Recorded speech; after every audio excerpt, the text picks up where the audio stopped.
Welcome along to another episode of the DePIN Coffee Hour, episode 15. I'm your host, Neil Sisson, and um, we are still at Havelo offering 88% on APY on staking, guaranteed, not variable. So yeah, go along to staking.havelo.com to take advantage of that. And very excited to say that we've hit another milestone with this show, just as a to take a moment. Last week we had 26,000 viewers. So huge thank you to everybody who's interested in learning a little bit more about DePIN and getting a little bit more into the space. Joining me today, I have a face we've seen before, Alistair from Halo Labs. Hey, thank you so much for having Good me to have again. you. Good to have you. Yeah, Jeff from Yum, Yes, YOM? you got it. Yum. Yum. Hi, All everybody. right. Hey, Alistair. Nice to meet you. nice to meet you And too, Jeff. Sarah from ICN Protocol. Hey, Sarah. Hi everyone. Hi, nice to be here.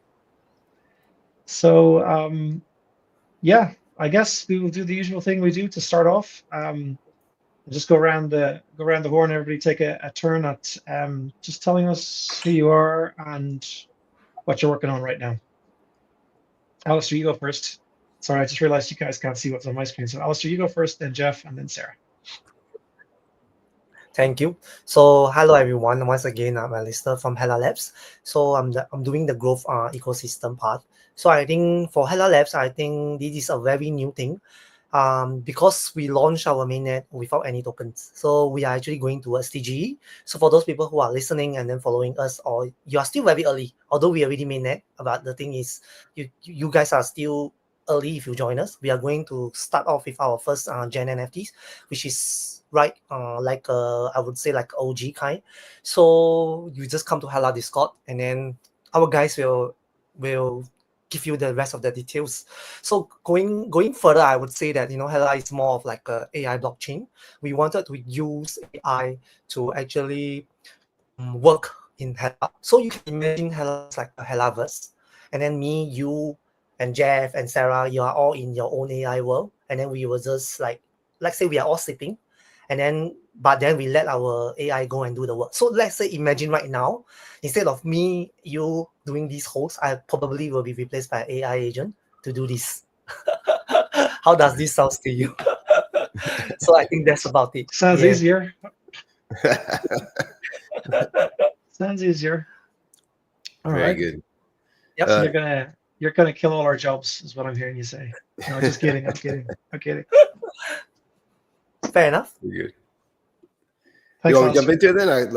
I'll Yeah. real quick. Crack on. Yeah. So my title is CXO. It means Chief Experience Officer. What it generally means is I get involved in talks like this. So what YAM is we are a DPIN that is centered around delivering AAA quality games to any user on any device, and we build our network on the gaming can produce around the world. So if you have a gaming rig at home, it's pretty beefy, and you want to earn passive income when you're not using your computer, you put your computer onto our network, and we pay you to allow us to use your computer to stream the games to a user close by to you.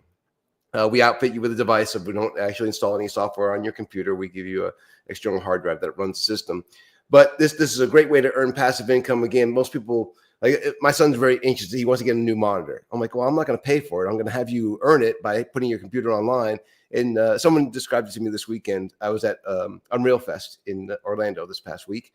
And someone said to me, so it's like an Uber for my gaming rig. And I said, yeah, actually, that's pretty good. Yeah, it's like an Uber for your gaming rig. That's what the YAM network is. So we're already deployed. We've got testnet live in Western Europe and a little bit in North America. You can see games running off of our website. So what we do is we allow the games to stream not through a platform, but really from any URL or inside of Telegram. Where, as far as we know, the only ones streaming Unreal games inside of Telegram. It's a pretty beefy system. That's the quickest overview. I'll go into it deeper. I'm sure when we get into conversation. I don't mean to bogart all the time. Yeah, absolutely. I'm a covering gamer, so I'm sure I'll have lots of questions on that. Oh, very good. Yeah. Sarah? Yeah. Hello everyone. Once again, thank you so much for having me.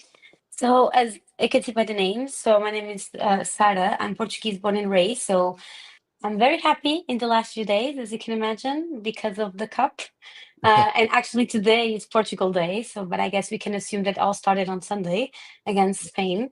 Yeah, pretty much I'm representing ICN protocol. So ICN stands for Impossible Cloud Network, and basically what we are building is this fully open and decentralized cloud. So we are building a protocol, and we are about to release our mainnet and our TGE as well. So it's great to see that we have a lot of synergies here on stage, but we're going to release our mainnet very soon. And the most important thing of our protocol is that we plan on and we aim to connect different hardware providers, meaning data centers across the globe, with different service providers or builders, meaning anyone that can actually offer, any type of cloud services, including storage, computing, GPU, to business and enterprise clients. And then in the middle of these two layers, very much centralized, but very much needed, as we all know, right? We have our node operators. So we released our node cell back in December. So we sold 29,000 nodes worldwide. And we generated, since we created ICN, that it's a little bit more than 1 year now. I believe it was in April last year. We're able to generate with investments, but also with the nodes, around 31 million. So that's where we stand. Of course, I mean, the sky is still the limit, right? I mean, because we're still developing our product. But one very cool thing about ICN, in my opinion, but of course, I guess it's not. It's very ironic for me to say this, but it actually we come from a demand first approach. So we already have onboarded a few hardware providers, most of them located in the US and Europe. Definitely, we have plans to expand, to across the world and just focus more into Asia, South America, Africa. And then on the service layer, like on the builders layer, we do have real demand because the service provider is going live with us. They already provide more than 1,000 client storage solutions. So once we go live, this will be officially on chain and fully integrated and powered by ICN, which is Cool. fairly good in my opinion. And I mean, I've been working in the Web3 space for the last 6 years now, very much focused on NFTs and tokens, and community building. And because what I'm doing at ICN is pretty much head of marketing, strategy and partnerships, you name it. And in the startup world, you end up doing a little bit of everything, I guess. But the main reason why I decided to join this project is because I'm a true believer of DePIN and what DePIN stands for. Even though that has this very weird name, not gonna lie, but I guess it's part of Web3 in general. Yeah, I mean, I think DePIN is going to be that one thing that's going to make us leave our bubble, our crypto bubble, and just go towards, mass adoption and most importantly, industry adoption. And because I think every founder that goes on stage and dreams about this, bringing the next, 1 billion users to Web3, and I think this is a shared dream by a lot of founders out there. I think we lack a little bit when we say that we need to challenge and outcompete with Web2, and not necessarily just work with Web2 and make sure that we enable them to explore blockchain technology and decentralized solutions. So for that reason, I really think DePIN is going to be the next big thing. Yeah, I think that's especially true in DePIN actually. Because like that, I've been in the space since 2017 and started off in crypto and NFTs and DEXs and all that side of things. But yeah, it's really more here that like everybody always wanted to onboard users, but it's just too big of a UI gap, the user experience gap, and maybe that's something you can speak to Jeff. But yeah, it's just been massive, and until we get to DePIN, and now literally everybody, or maybe it's 2025, maybe it's a 2025 thing where we've just reached a point where we're like, okay, yeah, the market has to get bigger, or at least the user, like the addressable market needs to get bigger. Thanks for the introduction, Sarah, or Sarah, I should say. Yeah, whatever you want. I'm used to the fact that no one knows how to pronounce my name. So no yeah, worries. well, right there with you. I get called names you wouldn't even imagine, you couldn't even believe in Ireland, Nile and all sorts of things.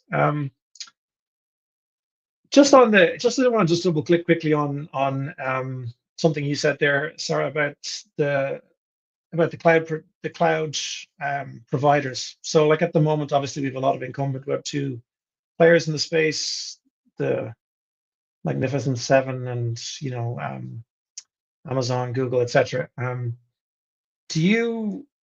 Is your network, like, are the node runners essentially 100% powering your network, or is there a software element as well where say somebody who has maybe not Google, but say they have, a fairly decent sized data operation or server operation, server farm somewhere for something. Yeah, that's a very Could good they potentially question. get involved? Yeah, that's a very good question for sure. So basically, the reason why we decided to create ICN was actually just to give you like more understanding. Actually, back in the days, our founder, he was a creator of Good Game Studio. I don't know if you're familiar with the project, but basically they generated more than $1 billion in revenue, managing more than 1,000 employees. And as you can assume, he was relying a lot on AWS, Google Cloud, all the centralized giants, like literally.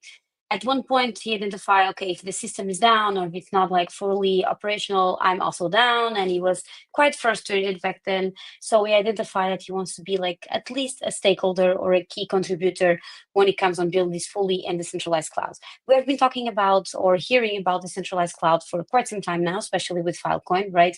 They are the OGs. They will always be. We need to respect them. Like their narrative and their philosophy is perfect.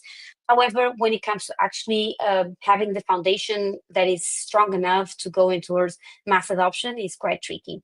So for that reason, even back in the days, we tried to use Filecoin and build on top of Filecoin, but that was not the type of service performance that we were looking for. So for that reason, 3 years ago, we decided to create our own storage company in Germany. So just to answer your question, indeed, what ICN is trying to build here and bring to the Web3 ecosystem is actually something that is much bigger than just, a DePIN project. What we really want ultimately is to outcompete with AWS and make sure that we can offer to all these called decentralized projects, because as we all know, it's completely impossible to be fully decentralized as we speak. We want to make sure that as we launch our protocol and we continue to grow, we can, onboard and making sure that we are going after this fully decentralization. So ultimately, I think you can see ICN as this solution to replace AWS. We literally just, out there, people just call us like the AWS of Web3. So that's what we want to achieve. So, and one of the reasons why we are releasing our mainnet with storage only. So within a few weeks, I cannot be that precise because you never know. But within a few weeks, we're going to release our mainnet and we're going to focus on storage only. But then in the future, as I mentioned, we really want to expand into GPU, computing, storage, like even AI, gaming, because ultimately, I think we need to cover all these spectrums, all these different layers of the cloud that is, of course, fairly difficult to understand. So indeed, just to answer your question, it's 100% possible for users to fully rely on SCN as the main ecosystem. And then, of course, we released our node cell. So we do have a very good quantity of node builders, but we plan on expanding the community and making sure that users can be part of this joint economy and also have like a saying and a decision power when it comes on building this open cloud, and also just a win-win situation, because I think this ultimately translates what Web3 is all about. Right. Very good. Jeff, are you drinking coffee? Actually, no, I'm drinking tea. If you can't hear, all the travel I did 2 weeks of travel back to back. I did Bitcoin 2025 and then went right to Unreal Fest. So 2 trips in a row have got me a little bit under the weather. So I'm drinking tea. Very good. All right. Okay, I'll let you off then. I was going to remove you, but I mean, you were about to have a centralized internet problem. But no, I'm just kidding. Alistair, do you want to talk to us a little bit about your TG that's coming up? Tell us about the token and then. Sure. So actually, for our TG is quite straightforward. All you need to do is first of all, Hella has a platform called Atlantia. It is more like a task base. So for those users who wants to get hands on to Hella token, the only way you can get is to 2 DApps. So one is Atlantia.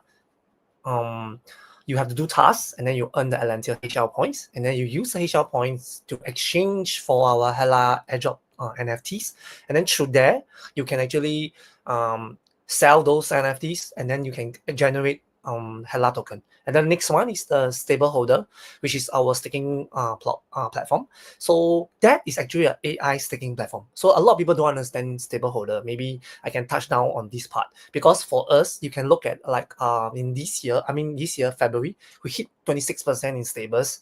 So I think, you know, you really seldom see I would say a stable coin platform that can guarantees or even like, you know, give you such high APY. I think on stable holder, this is what we have. Our AI actually prompts our user to actually allows them to actually trade. So we do like different kind of like arbitrage, like I would say like trading, and then we generate stables income. So we give weekly APY. So that 26% on February was actually that particular week, and then it was like 49% the following. So yeah, then after that, the Donald Trump come in with the tariff war, and then yes, we were back then. I mean, we were down that year. I mean, you guys understand.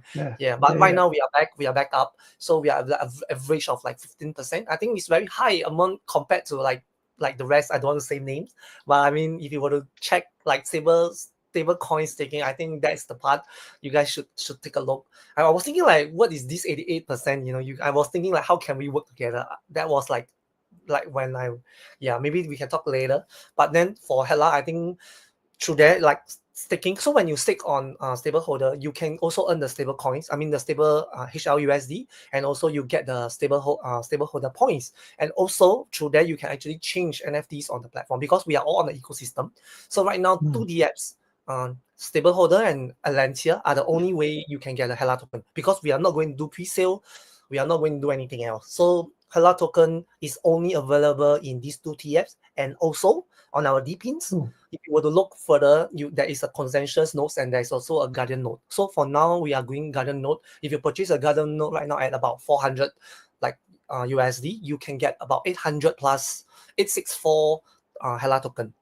That is what it is. So if you guys are interested, please go and go to our Discord, discord.gg/Hella Labs. Then you can ask our guys. Our guys will be more than happy to help you guys out. That's about it. Thank you so much. That's it. That doesn't sound very straightforward, actually. You said that was very straightforward. Well, how is it not straightforward? I'm going to have to read about this to figure it out, which is fine. I think that's good, actually.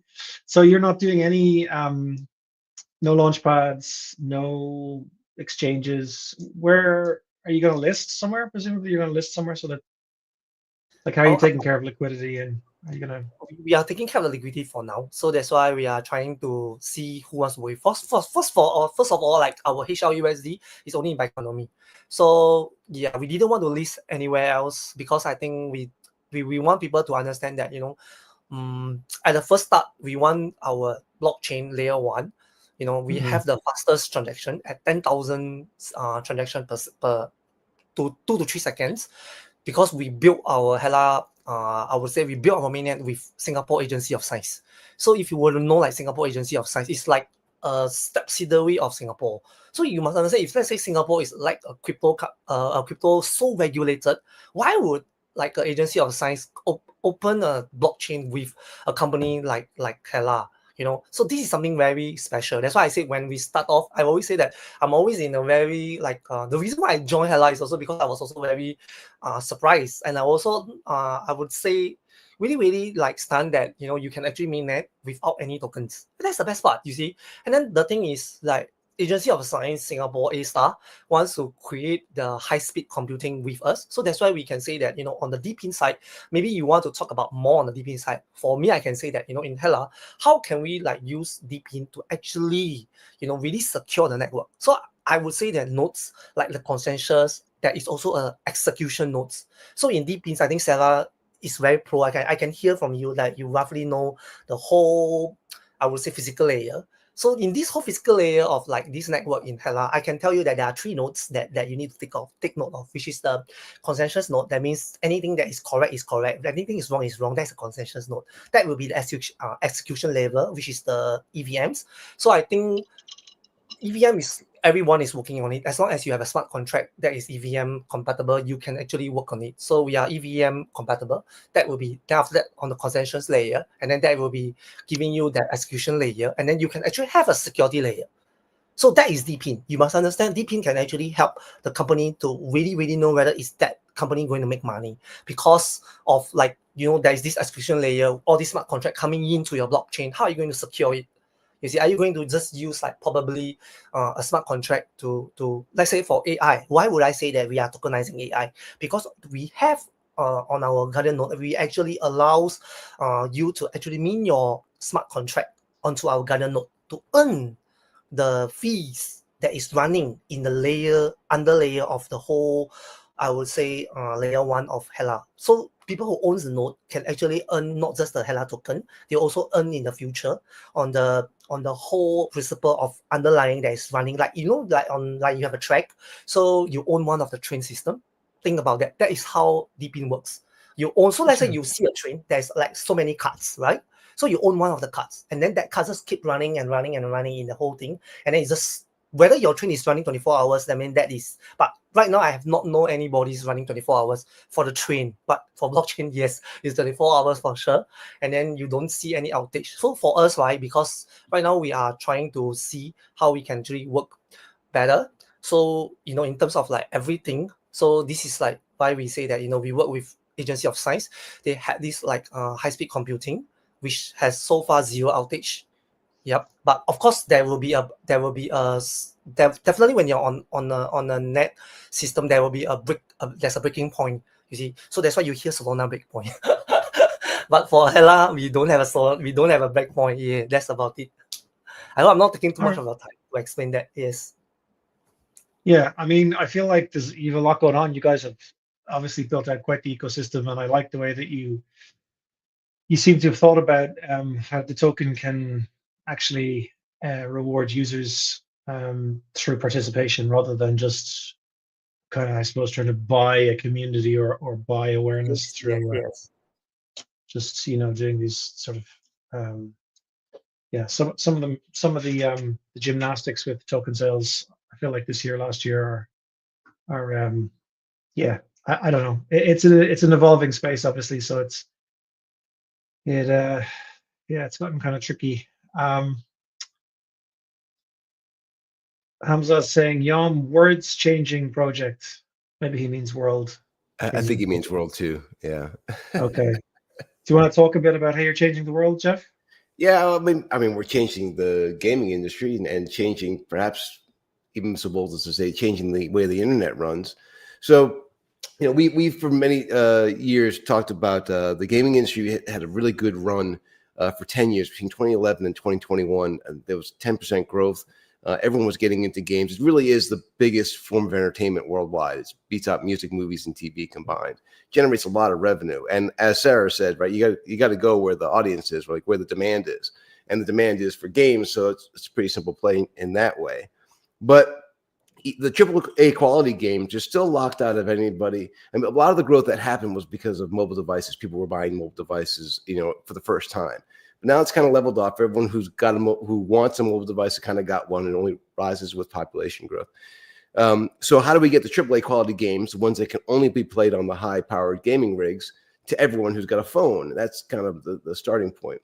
And cloud gaming is the answer to that, but cloud gaming as it runs now is just too expensive for developers. I mean, we talked about it already. AWS is super expensive to do your cloud off of, right? It's like $1 per user hour, which for games is just exorbitant. What we've done by decentralizing that network and building off of gaming rigs is brought it down to about 5 cents per stream. So it's so cheap that it's actually down close to the range of what an advertisement would cost if a game developer wants to throw an advertisement. But generally, they make more money than 5 cents a session anyways from the sales of in-game items and things like this. So with the enabling of AAA quality 3D content to any device, you can see a world, and we've already enabled this because we are able to stream to any URL. You just really embed the game stream the same way you would embed a YouTube video to the page.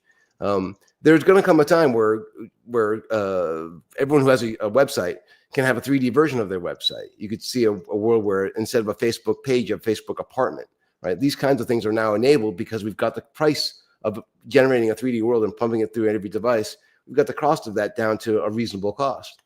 And then anyone, again, agreeing with you, Alistair. The idea of decentralizing and paying people to let us use their device, decentralizing the revenue stream. So it doesn't all go to Jeff Bezos, but instead goes to people who've got a rig at home that they're not using. Either it's an older gaming rig or a gaming rig that they use only when they game for a couple hours a night, and then they go to bed or they go to work and their machine just sits idle during the day. It's a great way to generate income. It can be a pretty sizable amount of income once we get the network saturated. So changing the world, changing the gaming industry. I've been doing games for about 25 years. My first title was released on the GameCube, so I go back quite a ways. And I love my industry. I love everybody who works in it. With so many creative people, the engineers, the artists, the designers are all very creative people. I think that it has, we've hit this snag. It's a little bit of a contraction that's happening right now because these really big titles, although there were a fair amount of big titles that underperformed last year, right? And that's painful, right? These big studios take on the 200, 300 person team. If the game doesn't succeed because it doesn't get the marketplace, they have to let go of a lot of those people. But we have seen a lot of success from people who are making games themselves, like solo developers or small teams who are making independent games. They're looking for an outlet. If they put it up on Steam, it gets buried by the algorithm. But if they put it up on their own website and pass it around through Telegram or pass it around through a Twitter post, it's got the link to where the game is being live. All that download and install hesitation goes away. People are jumping in to play their game immediately. And you're going to see a lot of viral success from these small independent studios. We've already actually seen some really good games that have been solo developer games that did really, really well already. It'll break free the creativity of people who are, they don't want to keep making the same game over and over again. They actually want to try a new game mechanic that no one's seen before. And a system like ours allows them to put it up online with as much ease as you put up a YouTube video. It's really very simple. So that's the kind of thing that we're looking forward to doing. Okay, I want to come back to you on that in a second. I'm just conscious of the fact that Sarah has to jump off. Yeah, right. Yeah, I'm extremely sorry. That's okay. Do you want to just give us some final words? Tell people where they can, follow ICN and yourself and. For sure. I mean, Jeff, we are literally.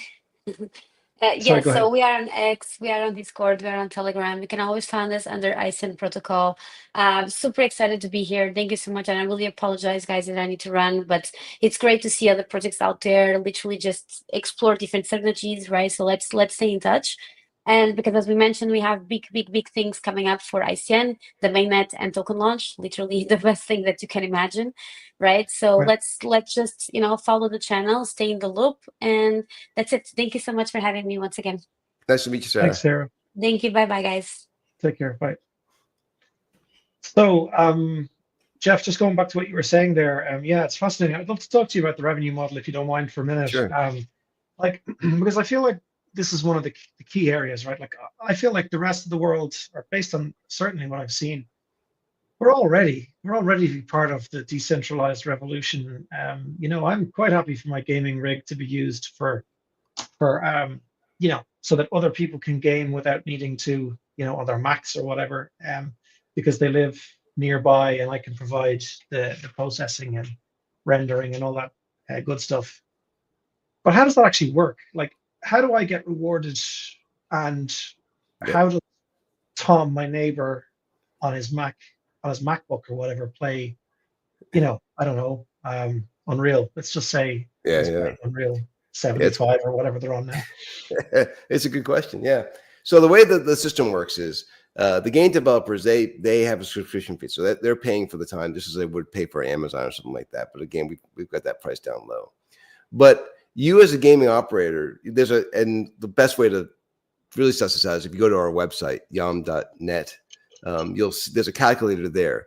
So you would put your rig on our network, and depending on the size of your graphics card, and then your location will also play into this as well. If there's got to be people in your area who are playing, and the amount of time that you're going to leave it online, you could be generating up to it's about $77 per stream when the network gets saturated, which for us means about 60% active.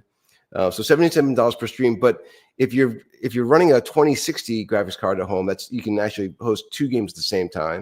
If you go up to a 4070, our numbers show about 8 streams at the same time. So it's 8 times at 77. Again, it's 24 hours a day, full saturation. That's that's kind of towards the high. Well, no, I guess that's not true. That's somewhere in the middle range. They can be even higher than that.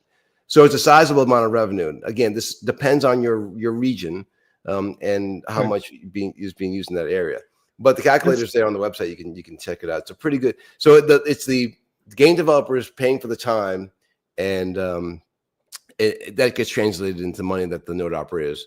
Now, the way we pay, you asked this question. We do. So we take the fiat payment from the game developers, translate it into our YAM token, and the YAM token and TGA for us is also coming up in a few months.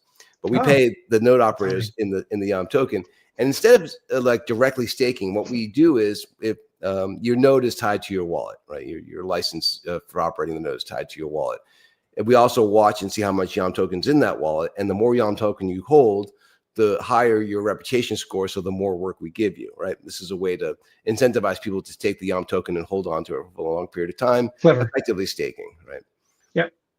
And presumably that gives you does that give you a mechanic to keep actors honest? If that's even possible, that they couldn't That's be the honest? other part too. Your reputation, plays into how much work we send you. So if there are nodes operating in your area and you've got a lower reputational score because, say, you've taken your computer offline without sending prior warning, a hard disconnect, those kinds of things. We do have a metric to watch, and our range is 98% uptime, right? So it's pretty high. But yes, you do get penalized, or you get less work if you've got a low reputational score, and more work if you've got a higher reputational score. All right, cool. So the end gamer doesn't pay anything? They don't pay anything. Excuse me. They don't pay anything to play in the instance of a company who wants to put the game up for free. There are other game studios that are going to say, okay, first come to our subscription page, log in, and then go to the page behind that where the game is located. So it really is in the hands of the game developer. We felt like the best thing to do is give the developers their opportunity to make money however they feel is most appropriate for them. They could do an advertisement role that we set up in the beginning or not. They could monetize by selling items in the store. Our SDK allows the games that are using Web3 payment systems to pull up the browser-based wallet, the Phantom Wallet or MetaMask, or we're working with some other chains as well to integrate their wallet. So you can pull up the browser-based wallet to do their transactions there. Or again, if it's a normal Web2 game and they're using Stripe for payments, they can still use that as well.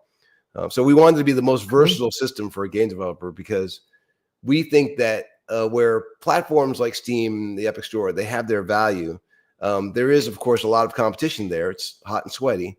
And the algorithms inside of Steam really do push everyone to the top 10 games. So all these great games with great mechanics are buried down the page, and they end up eventually just kind of holding on long enough to get where they're a free download for people, and they're not making any money off of that anyways. So what we're saying is, sure, you can throw it up on Steam also. We're not exclusive in that way, but this is a much better way to send the game around to people who don't have a gaming rig, right, and let them play it. Right. Yeah, I mean, I think this is a space obviously that's kind of evolving as quickly as everything else is, I suppose, but that sounds like a really, really good solution. I've seen some other, like I have a friend who's also a gamer, who's a Mac user, and obviously Macs aren't very good for playing games. Yeah. And he used to have to do all sorts of jiggery pokery with external graphics cards, and yeah, it was really. I think he had to launch a VMware instance or something and run Windows inside of his Mac, and then anyway, it was a whole thing, and definitely not something for the average user. So I know he's been using kind of streaming, some streaming service or other for a while now. I'm not sure if it's yours. No, he'll be. I mean, NVIDIA has their streaming service, but most of the reviews on it have been, it's okay to play it on like a Tuesday night, but on a Friday night when there's a lot of people going in, there's a long wait time. And to get past that long wait time, some people are buying the subscription because they have a free version, but you can only play for an hour at a time. They have the paid version, but even the paid version is having these long wait times on a Friday or Saturday night when there's a big surge of players. So, and they won't add more machines. I mean, eventually they'll have to add more machines, but they won't do it too soon, because then those machines are idle on a Tuesday night when no one's playing, right? So they've got to kind of find that balance. Our system is much more scalable, as well, I'm sure. Right? Yeah. So it could be using that, and Google Stadia had their program up too. But all these centralized cloud gaming systems, they all run into the same problem. they can't scale, and they've got to, if they're too far away from the end user, there's lag introduced, and they haven't figured out a business model. There's none of them stream to any URL the way that we're doing. So you have to pay to get into the platform, which is a pinch point for players, which again we're trying to help avoid. Right. Very good. So, so I imagine your business is complex enough then, because you guys have to recruit gaming studios, and then, I mean, I suppose from a marketing perspective, you can, yeah, I mean, I suppose the gaming studios themselves probably help with a bit of momentum for games, launching games and stuff like that. But presumably, you also need to be thinking about the other side of the equation as well, in terms of users. So yeah, it's a fascinating. It's a two-sided marketplace. You're right. It is a little complex being a two-sided marketplace, but the gaming industry, as I keep finding out whenever I go to these game conferences, it's actually very almost incestuous. I keep bumping into. So I bumped into the owner and two managers of a studio that I used to work at, and the one talk I went to. And then the other talk I went to, once I bumped into a buddy I haven't worked. Actually, he worked in the very first game studio. He's actually at Epic now. He gave a talk, so I saw his talk. But then I ran into him just walking around the field. I mean, and if I don't know him, I know somebody who knows him. Like it's like 2 degrees of Kevin Bacon at this point in the gaming industry. So it's not hard to find people that we and get studios on board. And as we talk to studios about what we're building, they all recognize immediately the value in it and the ability to expand past. The gaming market is projected to be a $535 billion market in 2030, but even that could be low because that projection kind of has it that everyone's working, buying the hardware and using a console. There's a small segment of that's expected to be cloud gaming, but that's, again, I think they're underselling cloud gaming because they only ever think about the centralized cloud gaming networks and not this idea of being decentralized. I think our technology, and I mean this of all DePINs, is something that's going to grab hold of people when they realize, hey, I can turn the equipment I have at home into my Uber and earn passive income from home. Yeah, I think it's really, really interesting, and I think we're at a really, really interesting time. It's one of the reasons I wanted to start doing this and start talking to other people in the DePIN space was because, I think the projection, and I forget exactly who. I know Masari had their own projection, and I think there's some others going around, but when I was looking at the news the other day, they were saying that, she might have been earlier this morning, they were saying that like 3.5 trillion is the projection by 2028. It's only 3 years away. And if you go to like CoinGecko or CoinMarketCap and you look at the categories, you can select the tokens by category, basically. Right. DePIN is quite far down the list. Like it's farther down the list than tokens inspired by Elon. If you can believe that. I do. I know. It's again, I think there's a little bit of hesitation and sure there's a bit of a learning curve, right, to take in some of the lingo that we use, but I don't think it's very long before people understand. When you say, distributed, we're a distributed network. Most people kind of understand that. People are understanding what a cloud is any longer, so we're going to get there. Yeah, absolutely. Yeah. And I mean, the other thing about it is it's quite a wide-ranging space. I mean, I like some weeks of this show, I've talked to people where, they've been storage people or, compute people or AI people. But there's just a lot of different corners to it. I mean, you can see that with some of the stuff like, car processing power being used by networks. It's just, we're all walking around with our phones in our pockets as well. I mean, like how long before we start, the iPhone has an air purity sensor on it, or, well, there's already the one project that we were we were in accelerator program with. They use the microphone on your phone to check noise levels. And they're determining which neighborhoods are the most quiet, where's the most noise pollution, right? And that's just done off a network of phones. So you're right. I mean, there are amazing uses for it. I think the weather one always interests me because that helps out the farmers to know, you can get down to the street level, what the weather is like in each area. I think that's very powerful. I of course like the Yeah. gaming one because I've been in the games for a long period of time. So Yeah, absolutely. Likewise. you said you were a Yeah, gamer like, going back. What? yeah, Where did you play? yeah, like I when I was 19, I used to run these huge gaming events, and we used to sponsor like teams of clans of gamers to go off and compete in um, like World Series, like gaming Right, things. right. Like, yeah, Then, it's a then different life. you decide to become an adult. What happened? Yeah, right. I know it happens to us all. You know, Yeah. No, time keeps there's ticking. still so much going on in the industry. It's a great, vibrant, know it's- creative industry. And again, that Unreal Fest did nothing but excite me about everything that Unreal is doing in the next version. The metahumans look ridiculous. I mean, they're just so good. And now it's integrated into 5.6, and there's so much coming out of what Epic is doing. So we're happy to be part of that ecosystem. Yeah, I mean, absolutely. Do you think games are going to get to like AAA games are going to get to a point where there's just a seamless blockchain thing where it's not going to be about necessarily um, NFTs like or crypto tokens so much as, oh well, I have a skin from this game and it's you know like Unreal compatible or whatever. So in other words, or it's Yum compatible, which means that you can use it in any game that's Yeah. part of a particular ecosystem. Do you think we get there? Is that the I think inevitability? you're going to see some ecosystems decide on a series of standards. There'll be some standardization that says, if you're compatible with the standardization, then the assets that you've got in this game will work in this game, work in this game. There are game design concerns with that, right? You don't want to. You don't want somebody to create an OP weapon in the one game and then take it into another game and just rule over that game, right? There has to be some level, or you don't want to have a a cutesy platformer game and someone takes their car from Grand Theft Auto and starts running over all the cartoon animals. Like you can't have stuff like that. Yeah.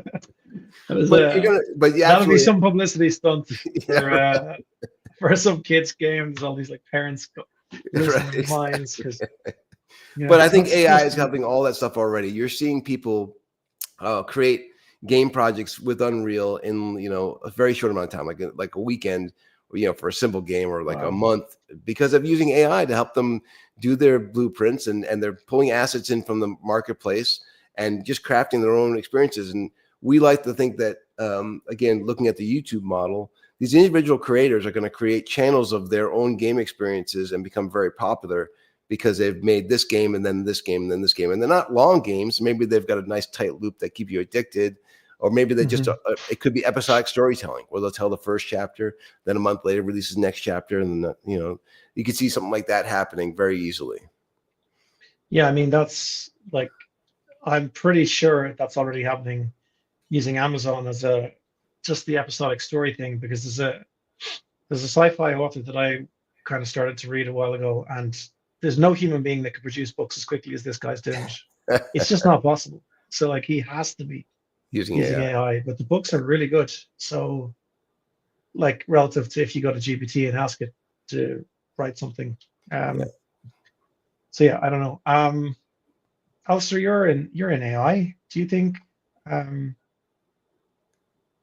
with AI that we're going to get to a point?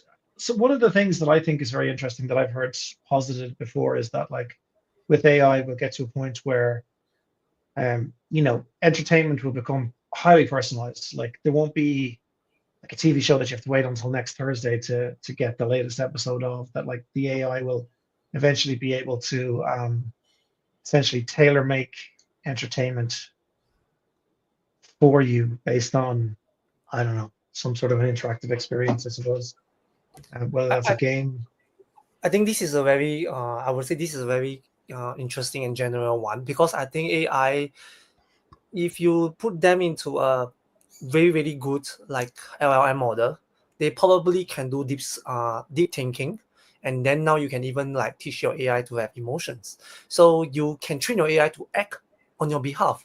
So act in the sense that they can act like they are sad, they can give you toning, they have style, and then they even have voice. You see, you can take a look at even like Midjourney. You can see how people are using Midjourney to create a graphic, a video of something, and then you use like Creative 5 to create a video and then with a person talking for their product selling. And then you can see a lot of people are using AI tools to actually, I would say, help on their work. Then if you were to bring them into like maybe acting, you don't need to work to the next episode. I feel that this is definitely that is where you go to let your AI do the flying work, because I think it is the human that is like putting a stop to it for now. I can see. I mean, I don't know whether do you agree with me, but I feel that it's the human that is like putting a limit to the AI. But let's say if you really trust and train your AI, then you think about it, you can really let it skill until like it's really like 72 hours without sleep is still ongoing. Like I said, this show can go on, like it won't be like 1 hour. This show can go on, and then we can go on to the next topic. We just talk about AI. Yeah. Just talk about it forever. Yeah, you just continue. And then they always will be relevant, because you see, once you let your AI allow them to go towards a deep search like Grok, why people always say that they always compare between like ChatGPT, and then they always compare like what are you using. And some people even come up with AI. Let's say the best AI who is like the primary mastermind, NVIDIA, because NVIDIA is the one that providing all the chips, right? Yeah, so NVIDIA will hardware. definitely will be I would say the main beneficiary for whatever you are building. NVIDIA is the one, because they also will need, even OpenAI uses NVIDIA. You know what I mean? So because they need all these chips, and then NVIDIA is doing it, then probably you will see another company that's trying to be the next NVIDIA. I will say that's the next coming. And then definitely in terms of like maybe say security wise, because you don't want your AI to like leak so much on the network. So probably you will use your own smart contract to like bind data to it, and then it's your own identity to unlock the AI, so that the AI can, it's only with your like permission, with your signature, then your AI can go to work and then access whatever information, like you can just receive or give out information with your acknowledgement. If not, your AI, let's say if you like log out, then that means you just disconnect from yourself, from the thing. You just like Ready Player, like the show that we watched, the Ready Player One, that one. I think that's the nearest metaverse feel that you can get. You know what I mean? The Ready Player One. So that is about it. So for me, Hala is also actually trying to venture into games. Actually, I have a question for Jeff. Like in your 20, you mentioned your 20 plus years in gaming. I'd like to know, like, what is that one game that you think that you will always be viral? Is it Pac-Man? Me personally, I mean, Pac-Man was a great game. Let's not lie about it. And there are great games like that have got a nice tight loop. I'm constantly amazed that Wordle is just as fascinating as it is for people. And Wordle's if you're familiar with Wordle, right? It's a very simple game, but because you can brag about it to your friends on Facebook, or whatever, hugely popular, right? And I think that brag factor. So I mean, they're different games. Obviously, I look more towards. I mean, I was a huge Half-Life, Half-Life. I was just going to say, yeah, Half-Life. That'll always be the first Half-Life. Will probably always, because of the time in my life that I was in, and the way that they crafted that story. That was just hands down always going to be my favorite experience. But at the same time, Katamari Damacy, which is a very simple game, came out on Sony PlayStation 2, maybe.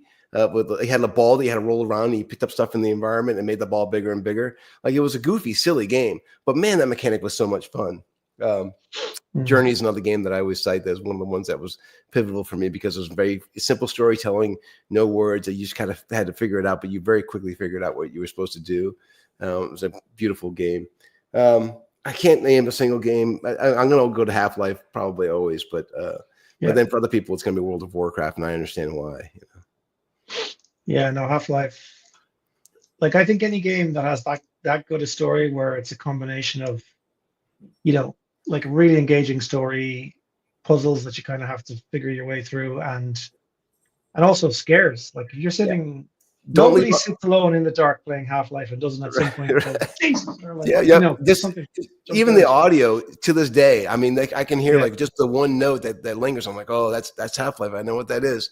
Or any of the creature noises. I mean, and I've worked with some great audio guys, but I think everyone takes their hat off to the audio team of Half-Life. I mean, so many good things about that game. Yeah, it was just epic. I haven't tried to play the latest VR version. I have not either. But No, but I think it's yeah, we shouldn't leave probably out worth some. it. There's some great VR titles too, and that's when you get into VR for the first time. If you've not done, I worked at Oculus for a time, and I have my Quest 2 over here on the shelf. But that also is a game changer. But as much as I love VR, I don't think it's not universal enough. I think still you want to go on a website. Everyone's got the internet. Everyone's got a web browser. Everyone's got a monitor. That's where your games really want to target for for the time being. Yeah. Yeah, for sure. I played a game. I'm trying to think. Is it Lost Horizon or Horizon Lost, something like that? Lost Horizon. Yeah, I know what you're talking about. On the PlayStation now, but I played it Yeah. on the PC. Something Dawn. I can't remember exactly what the title of it was, which is not a great which is not selling my point very well. Like it was epic. Yeah. It was really, really epic. That was such a good game. Well, I've got two. The Last of Us. Actually, I have the Art of Half-Life book over here too on my shelf. But also Last of Us, both 1 and 2. Those were great games as well. For if you like the scary horror genre, which I do. I spent I think about 2 weeks on the couch playing The Last of Us when I was sick one time. I just like binged it basically on the PS4, I think. Anyway, it was pretty epic. Yeah. But I don't know that the long play. I mean, people's attention spans have shifted, and now you see with TikTok and YouTube Shorts, like everyone's attention spans gotten shorter. Which is again, I think, another reason why the model that we're talking about, where you can play a AAA quality game but on your phone, and you go in real quick and it looks really, really beautiful. I play a fair amount of phone games, but I don't get to play anything that's really graphically rich. And the first time we got our network up and running and I started walking through an Unreal environment on my phone, I just got super excited because you don't really ever see graphics like that in games. And I just know it's going to lead to great things. It's the control though that's the issue for me on the phone. Like I mean, I guess if you've got one of those controllers plugged in where you've got the actual stick and buttons and things, and it gives you that sort of 3D of depth. But anytime I try to play phone games just on the phone with the screen as the controller, I find it immensely frustrating. And it's either been like that or those other games where they're just like, they're just basically designed to try and extract as much money out of you in optional upgrades as possible. Right. But I do now, bearing in mind I'm somebody who has a 49-inch ultra wide monitor for playing games on, so which is pretty decent, short of going to VR. Yeah, I think what you'll see is game designers, now that once they realize that they've got a way to reach their players through their mobile devices, they're going to build an experience where the part of the experience is at home at their computer, and part of the experience when they go to commute, they can play a portion. Maybe it's it's a racing game, they're designing their car while they're on their mobile phone, and then they go home later on at night and drive it on their computer because they want the responsiveness of those controls. So you'll see that would be epic. Like sort of responsive design on steroids, but for games. Yeah, that would be really cool. All right. Well, we're nearly at the top of the hour, guys. Do you want to tell people where they can go, seeing as you both have TGs coming up? Do you want to tell people where they can go to learn about your project and your TG and stay in the loop? Alistair, I'll go first if you don't mind. So yam.net is the website, and from there you'll find our Telegram group and our Discord group. I think our Discord group is the largest group for the community. It's a good place to follow along with all of our news. TGE date has not been determined yet, so it's best to join the community and follow along there. Also, our Twitter, obviously, our Twitter is very big, and we do a town hall every Thursday at noon Eastern time or 6 p.m. Central European time. And I do very much this is why my background is as decked out as this. Right, I host our town halls every week, and we do this kind of almost the same thing that you're doing here. We bring in a guest, talk about how what they're doing aligns with what we're doing. I think this week I don't think we're having a guest this week. We're just going to talk about what it was like to be at Bitcoin 2025 and Unreal Fest 2025 back to back. That's kind of what we're covering. So that's us. Right. It's on our YouTube channel. Do you have a minute to take a few questions from the audience, or sure? I got a few seconds. Yeah. Do you have time, Alistair, or do you want to say goodbye? Or because there's a question for here here for you too, Alistair, if you have the time. So this one's for you, I think, Jeff. Oh yeah, how powerful GPU? So we go right now. We're focused on the NVIDIA RTX card, so you can go down to a 2080. I've run a 2080. I have a laptop that has a 2080 in it, and I was able to run 2 streams on that laptop. So that's as low as we go. We're working now to get the AMD graphics cards also. That's by the end of this quarter. We expect that we're going to be able to enable those as well. But for now, it's RTX 2080 is the answer to that question. All right. This one is for you as well, Jeff, I believe. Is your computer? No. So what we do is this has to be when you're not using the computer. So in order to not, well, there's a couple of reasons for this. We don't want to force people to install any software on their computer, invade their computer, portion off 2 terabytes of their hard drive space for us. That just seems invasive. And in a way, for game developers, it's a little bit of a risk. So what we do is we send out a device that has 2 terabytes of storage on it. It is a bootable drive. So you boot off of this drive, and that drive takes over the remaining hardware on your computer, your graphics card, your RAM and your CPU. So and sound card. So that's how it operates. So and then when you want your computer back, you go to the website through your phone app and just say, hey, I'd like my computer back at 6 a.m. So at 5 a.m. it'll stop taking work. That's the way that those node operators. Now we also have node licenses that we sell where you can delegate those to a node as a service provider. So I don't want to, if you don't have a big hardware computer, but you still want to get involved, you can delegate a license to a third-party service, and that can still be profitable. It might not be as profitable as owning it yourself, but depends on the region you're in and your availability. If you don't want to sign up your gaming rig or you don't have a gaming rig, you can still get involved that way. Yeah, delegation nodes, Jeff, please explain. So yeah, how does the delegation node work? So say I'm like, well, I don't really, like, I just play way too many games to leave my computer. Yeah. So but I want to be involved, so I want to do the delegation node. Would I just get the? These are licenses, and they're NFTs that can be traded. But you purchase this license, and then you assign that license to one of our node as a service providers. Now that the providers that we're partnering with, that list hasn't been fully determined yet. So there's going to be our goal is to get as many providers as possible, so the people who own licenses can kind of pick and choose what the best package is for them. But the way you'll do it is you'll rent space on their system, and then that space that you've rented now becomes a YAWM node, and you'll pay your service fee to them. But generally, because we run so many games through, the profit ends up in your hands because you've delegated it. Sweet. Well, we definitely should talk about YAWM and Havelo. We've got a lot of graphics cards in our network that might be useful. Yes. Might be interesting to do some sort of a delegated option. Who knows? Maybe. What else? There was one for you, Alistair, somewhere there. Alistair, what are the system requirements of the Hella Guardian node? Nope, you don't need to have any. You just have to purchase off our site at the Guardian node main site. You just purchase one, and then the node will run itself. You don't have to do anything. It's not even on your computer. We are not taking anything from your computer. Yes, it's so just it's a hardware device. It's not say a hardware device, but it's something like a VM. You can think like it's like a virtual machine. VM, okay. It's a virtual node. Yeah, it's a virtual node. Yeah. Okay, so it's software. I hope that answers your questions. Should do. What else we got? This says when node live. I suppose he's talking about YAWM nodes because he said one more question directly after a different question about YAWM. Yeah, so the network is live. The test network is live. It's live in Europe and in North America, East Coast of North America.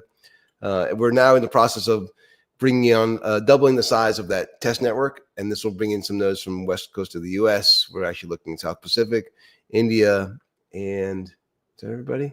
South America as well. So we're looking to double the network. The network size right now, the test net right now can handle about 2 million streams in a month, which is a pretty sizable amount. And we're going to get up to 4 million. But again, that's still when you look at the amount of users that would play like a Call of Duty, it's still kind of, it's still small compared to that, but really well able to handle most games that are, launching into the Steam marketplace without a big marketing effort. The independent game studios, they get, they average somewhere between 200 and 700 players a month. Our network easily handles a large amount of those. Right. All right, cool.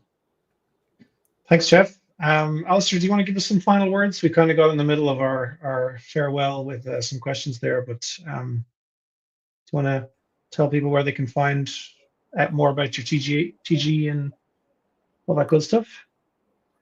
Sure. I think for TG wise, we don't have a date as of now, but it's coming soon. It's probably, like I would say 6 months from now, probably. So this is what we are targeting. Yeah. So we are going to do that. So, but there's a lot of things we need to do first, because I'm still doing on that, working out with my devs on the NFT platform. So there's a lot of things to actually, like I said earlier, it's really, really early, because you guys just need to go to the Allantia, do all the tasks there, get the points, change the NFTs. That's the only way to get a Hella token. As I said, there's no pre-sales. So once it's launched and it's launched, why don't nobody ask me like how much are we listing? Like I was expecting that question. Like why nobody asked that question? Like you don't want to know how much is one Hella, but I don't think I want to say that here. Well, you kind of opened the door now. I mean, do you want to tell us? Do you really? No. I don't want to. I don't want to kill this. Yes. I later my boss called me and said, "You're not supposed to say this. You guys are live, guys." Yes. Yeah, I mean, I like if you're 6 months out, I'll tell you. So if you want to know, then change. come to the Discord. Yes, that's about it. Thank you so much. All right, thanks, Alistair. Thanks, Jeff. Another really enjoyable conversation in DePIN and decentralized systems. Thank you both for joining us today, and thank you to the close to 5,000 people tuned in. We appreciate you. If you weren't listening, this show would not be worth doing. So, yeah, really thank you for your interest. We hope you all get involved in DePIN. Avelo is a really easy way to do that. Avelo.com. You can just go on there and click on the sign up button, download button, whatever you can find, and you'll get a very simple app. It's very easy to install. You run a node and offset some of the cost of your electricity. Maybe you earn a second income. Depends on where you are, what your system specs are, your uptime requirements, etc., etc. DePIN is a complex beast, as you'll learn if you stay tuned into these episodes. And at Havelo, we're aggregating the space. So until next week, thanks a lot to my guests, and we will see you all next time. Yes, thank you, Neil. Thank you. And don't forget